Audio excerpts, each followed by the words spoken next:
Welcome to another episode of The Watchdog with me, Low Key, here on Mint Press, where we are going against the grain and engaging with perspectives and stories which are regularly ghettoized and marginalized outside the earshot and the eyesight of the masses. We hope that you can support us by clicking like, sharing, subscribing, and commenting on this video. And also, if you have the means to support us on Patreon to be able to continue this important work. Now, I am joined this week to discuss what has been one of the defining moral panics of our time. The panic in Britain around quote unquote grooming gangs and child sexual abuse. I warn you that this episode, it will be dealing in depth with some of these issues, so you may find it quite challenging or harsh. So if you do feel that you may not be in the right frame of mind at this time or the right space to listen to something on a subject like this, please feel free to listen to one of our other episodes. It's my great pleasure to welcome with us today Dr. Ella Cockbain, Associate Professor in the Department of Security and Crime Science at University College London, UCL.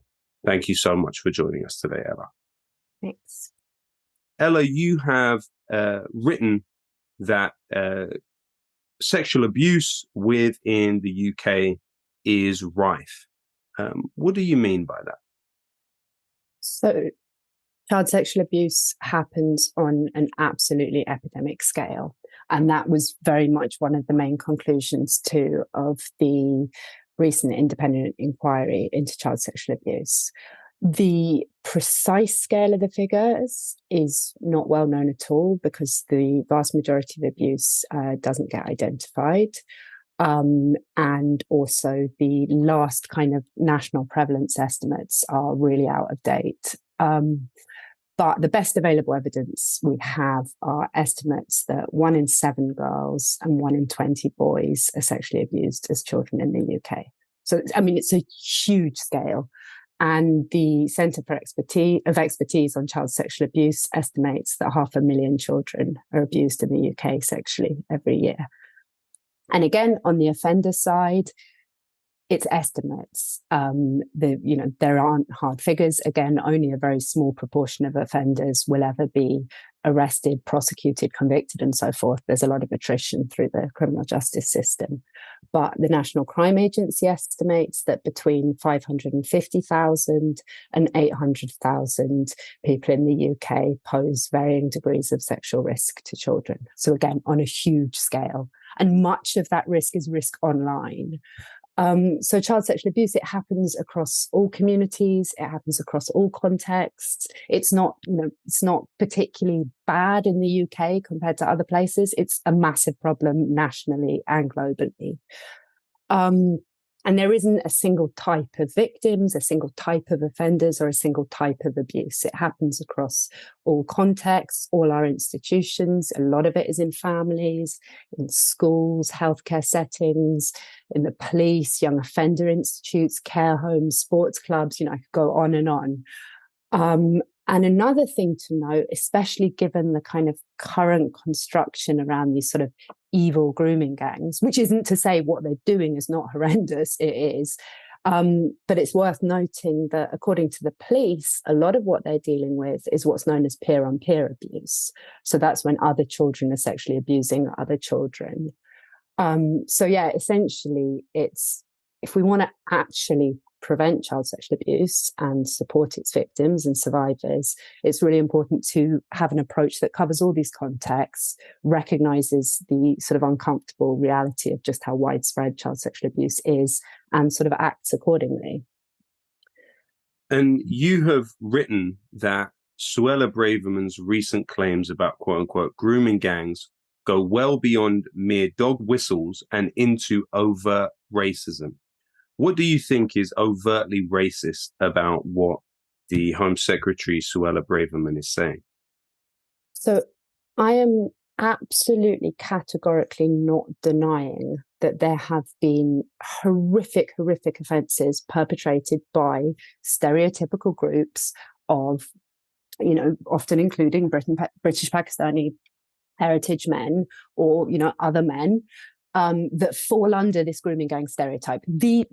There is no question that the abuse itself is not a myth. The problem here is all the kind of claims making and exaggeration around it.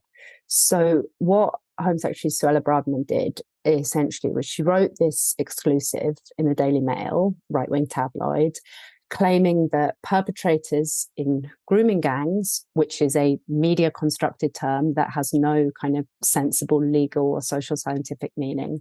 So she said that these perpetrators are, and I quote, almost all British Pakistani. And she then went on to reduce victims to, again, I quote, overwhelmingly white girls from disadvantaged or troubled backgrounds. And she presented these claims as being facts. Now, the reason I describe what she's doing as overtly racist is quite simple. These things are not facts. And actually, they directly contradict the findings of her own department, so the UK Home Office.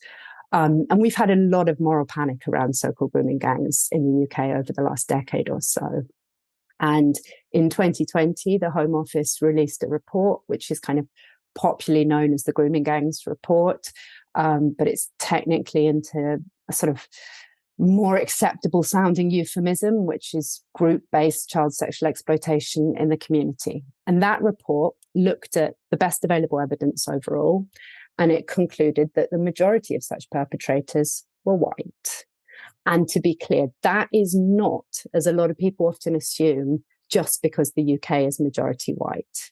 It was because there was no kind of reliable, generalizable evidence, i.e. sort of representative at national level, to back up these deeply racialized stereotypes that have become so widespread. And the report also concluded that victims come from many backgrounds. They include boys, they include many children from ethnic minority backgrounds. So again, this kind of trope of white girls, or sort of in nationalist language, our girls that need protecting, it just doesn't stack up against the evidence. And actually, the Home Office also released a literature review that went with the main report, which was considerably better standard, in my opinion.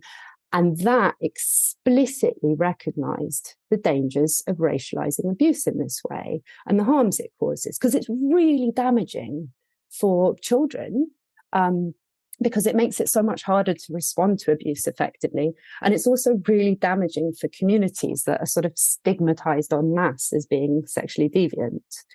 Braverman basically went out there with a massive exclusive promoting a dangerous, divisive misinformation. She then went on to make all these sweeping statements, like you said, around cultural values, which are deeply stigmatizing, essentially claiming that, some groups are sort of almost culturally predisposed to abuse children. And that's been really common, actually, in the narrative over the last 10 years or so. This idea, Shamim Mir did some research on this, when the media present cases involving white offenders, the focus is normally on sort of individual deviance, whereas when it's cases involving groups of non-white offenders, it's much more around this sort of demand for collective responsibility and sort of blaming culture.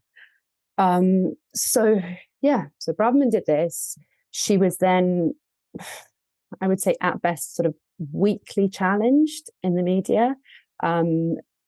Interviewers picked up on the fact that actually what she was saying didn't stack up with the government's own evidence. But she doubled down, and she started then to sort of point to cherry-picked cases or locations and be like, well, no, I'm talking about, Rotherham and Rochdale and Telford, which are places in the UK which have effectively become synonymous with the grooming gang scandal. Rishi Sunak, the Prime Minister, didn't go as far as Braverman did in her claims, but neither did he call her out or do anything about it. And he also defaulted to this kind of narrowing in on particular locations. And both of them did this very much within this context of blaming political correctness. So essentially implying that the UK being too politically correct is getting in the way of responding to child sexual abuse effectively. And it's tired, it's selective, it's ill-informed as a frame. It completely ignores the fact that we have, widespread and long-standing evidence of institutional racism in policing.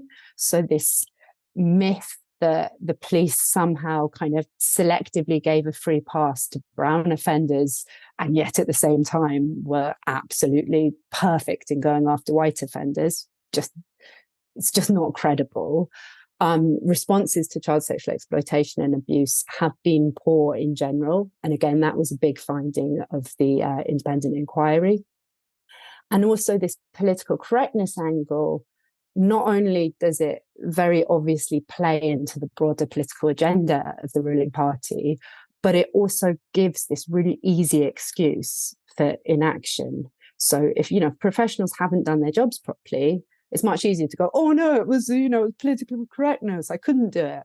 And it's also really insulting to all the people out there who have been doing their jobs properly and have been trying, desperately hard within a context of sort of ever dwindling resources. Then Braverman went on to write an article, I think it was in the Spectator, so another kind of right-wing title, claiming, oh, it's not racist to tell the truth. But again, what we need to stress here is she was not telling the truth. Or if she had any evidence to back it up, she did not show that evidence. I mean, my personal feeling is that this argument of political correctness within institutions being a barrier to justice almost encourages vigilantism.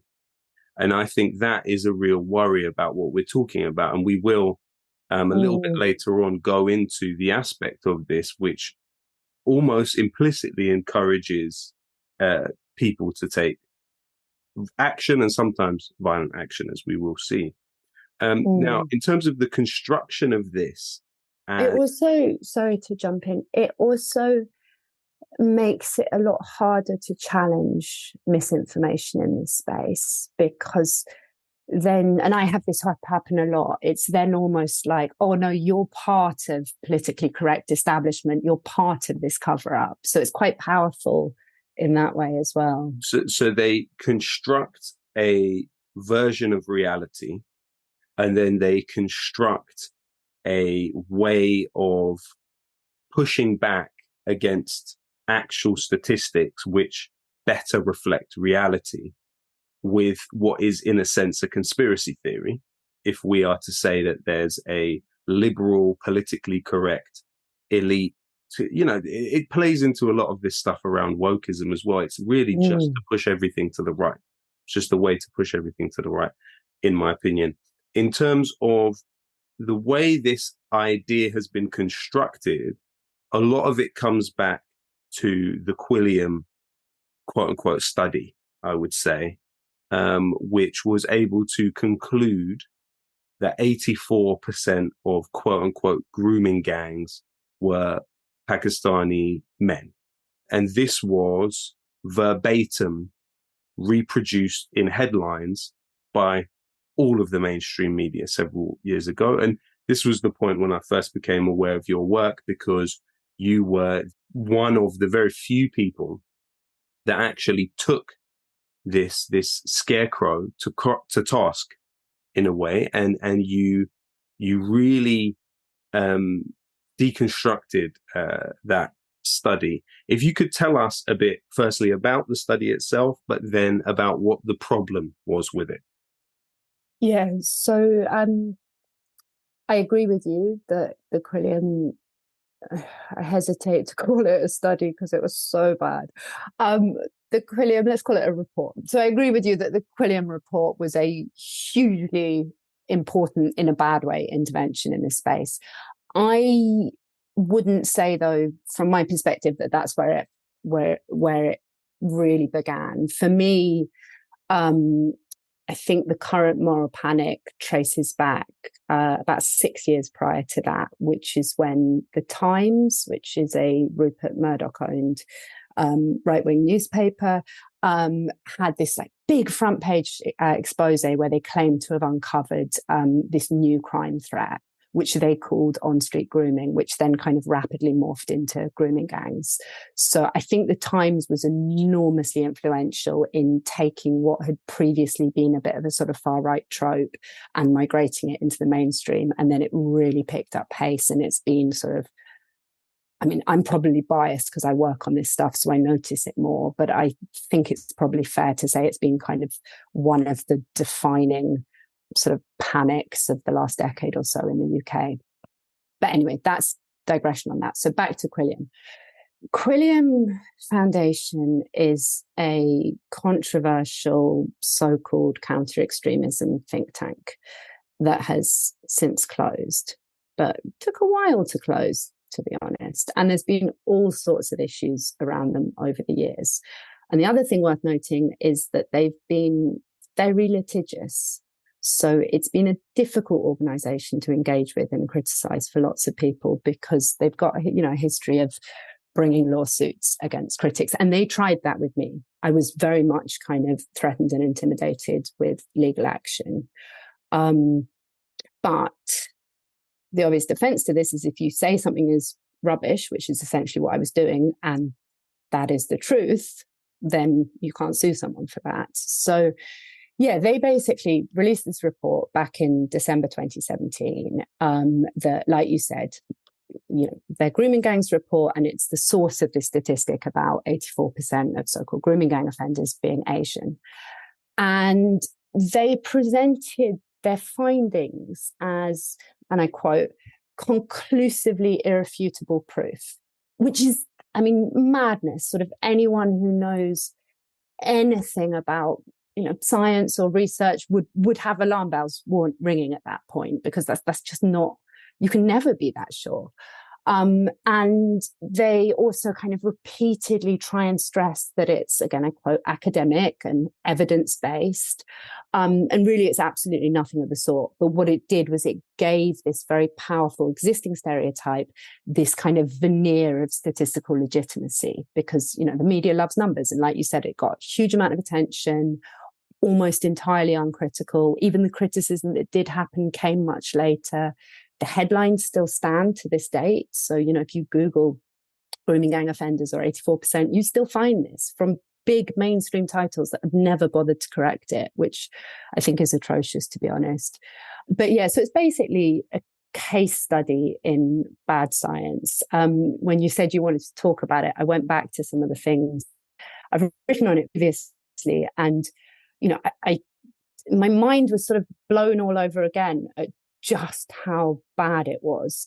So, in terms of their methods, they say, we use, extensive data mining methods, which is essentially meaningless. They don't report where their data come from. This is for people interested in how science is presented. Essentially, their methods section was a rehashing of another report's results. I mean, that is how bad it was. And it looks like it came from media coverage. They'd basically gone through media coverage, cherry picking cases that fit their predetermined conclusions. And in total, they looked at 264 offenders across 12 years. So that averages out as 22 offenders a year convicted. And to put that into context, in 2016, so similar kind of time period, there were nearly 6,687 offenders convicted of child sexual abuse just in England and Wales. So 22 offenders for the whole UK. That's, again, the offenders are real, the offenders are horrific, but they are a small part of a much, much bigger problem. And the Quilliam report sort of also made these conclusions about victims. They didn't look at victims' characteristics. They didn't present any evidence whatsoever of looking at victims' characteristics, which actually would be very hard to do from media coverage, because victims, complainants in sexual assault cases have anonymity protections. But they still claimed that, and again, I'm quoting here, the Asian male/white female perpetrator victim dynamic is the undeniable prominent feature. They actively denied the existence of Black and brown victims that I know existed on the cases, because one of the case they used as a case study is one I worked on myself extensively. So it's disgusting. Imagine you or a family member sitting there and you've been sexually abused in these cases too. And it's like, oh no, you didn't exist. Your abuse didn't matter. And I think that's the thing that upsets me and a lot of people I know so much about this narrative, is it's so insulting and damaging and hurtful to people who are continually sort of acting as if, sexual abuse only matters if you're abused by brown men, and only then if it's in groups, and only then if you're white and a girl. And it's revolting. Anyway, sorry, sidecheck. So on top of their utterly horrendously awful statistical analysis, if we can even call it that, it's sort of basic counting on very dubious premises. The then sort of second part of the report is essentially a free-for-all on just making these big, sweeping, unsubstantiated claims where they try and get in pretty much any buzzword you can think of around. So they say grooming, it's caused by, quote, divisive, unevolved cultural identities, cultural misogyny, homophobia, insufficient integration of migrants, child marriage, and so on and so on and so on. And they blame the so-called regressive left, and they blame extreme political correctness.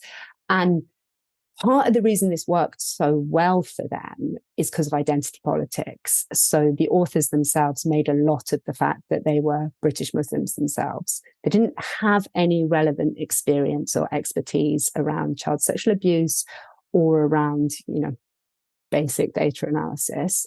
But it provoked this reaction of just absolute glee from the right-wing commentariat, because it was this idea that, if even the Muslims have said it, then it must be true. And there was all sorts of reactions in that vein. And then also, further misrepresentation of what was already a terrible piece of pseudoscience. So the Sunday Times, for example, actually did have to issue a correction because it ran a headline saying Asians make up 80% of child groomers. So extending again from this kind of grooming gangs to all child sexual abusers.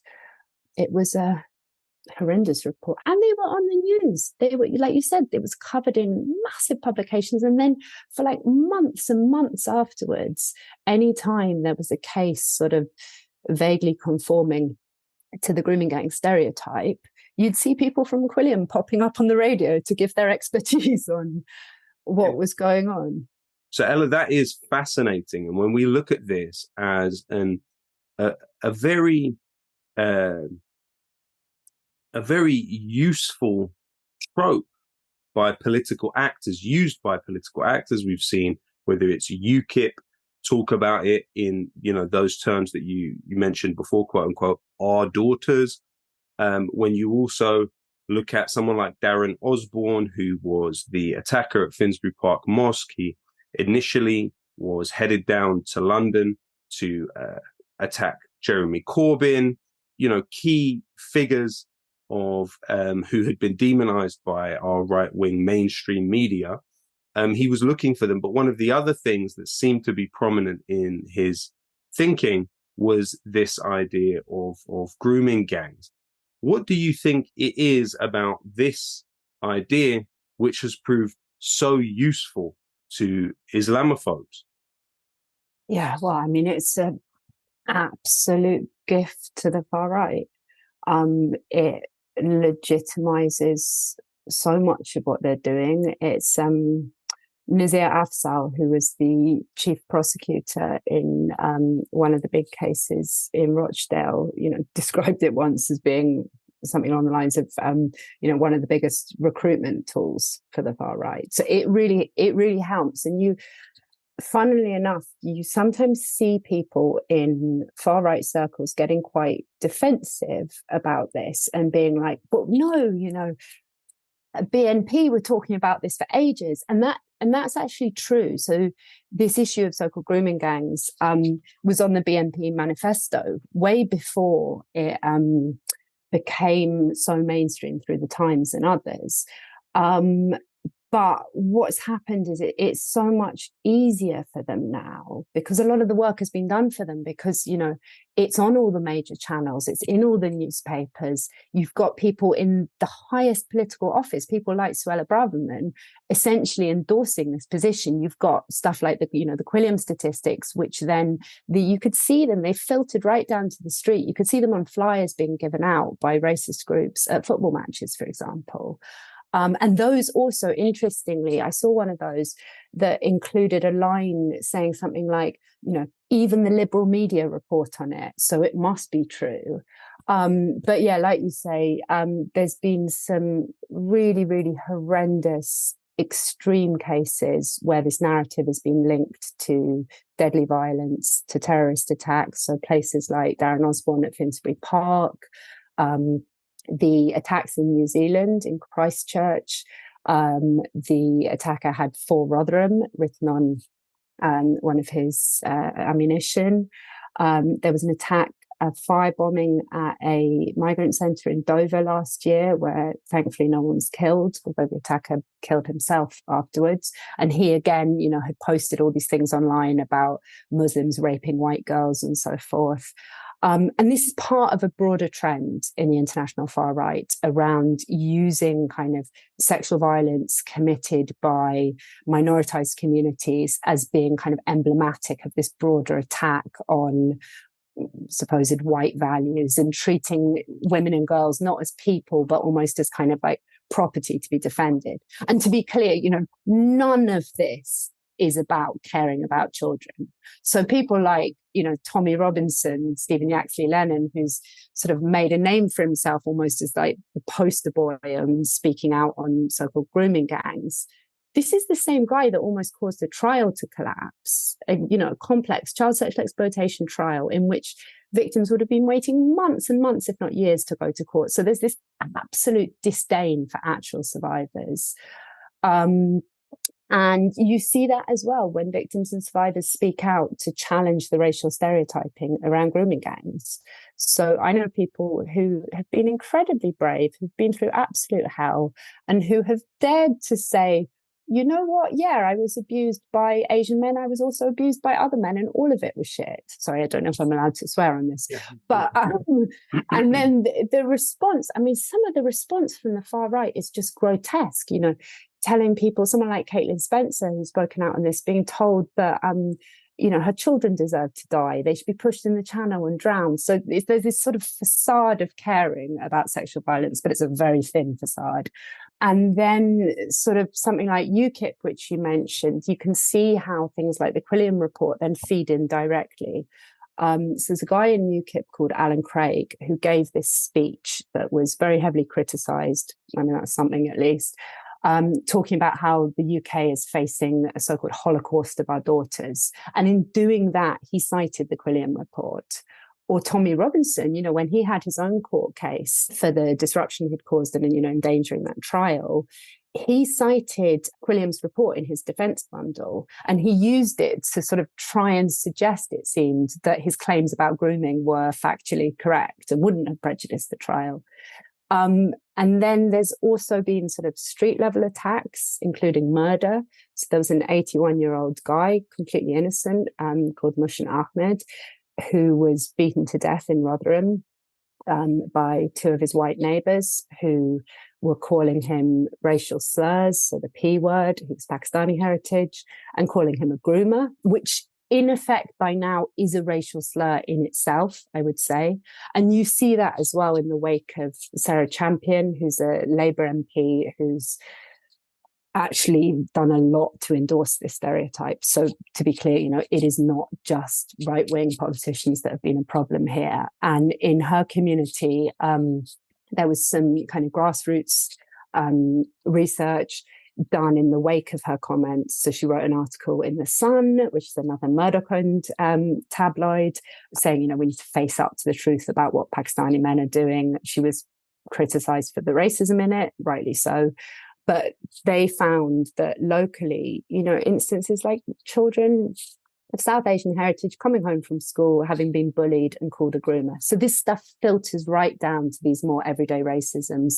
My colleague Wakas Tufail and Joe Britton, they've done a lot of work in Rotherham, for example, about the kind of everyday racism and that enabled by these narratives. And Rotherham again, there's been huge concentrations of far-right marches and activity, and victims and survivors there have pushed back as well. There was an open letter talking about how traumatic they found it to have their abuse and their trauma weaponized in this way by the far right, who were just sort of seeking to profit off it for their own gain.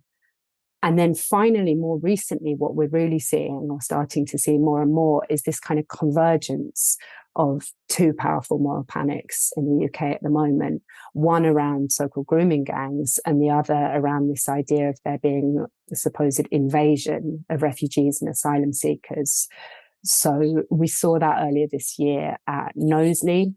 There was riots at a hotel housing refugees and asylum seekers, where you could hear in the footage chants of nonces, which is British slang for paedophiles. So this is so politically convenient for the Conservatives because it very much fits with this broader anti-immigration agenda. Absolutely. Thank you so much for your work, Ella. It's so important and it's courageous. In these times, there is a cost that people pay for speaking out against these sort of sacred mythologies that are constructed by the powerful within society. Overall, though, when we're talking about child sexual abuse and, those horrific figures that you mentioned at the beginning, 1 in 20 boys, it's estimated, and 1 in 7 girls having to experience that. How has the push of austerity from the Conservative government since 2010 interacted with that as something that exists in society?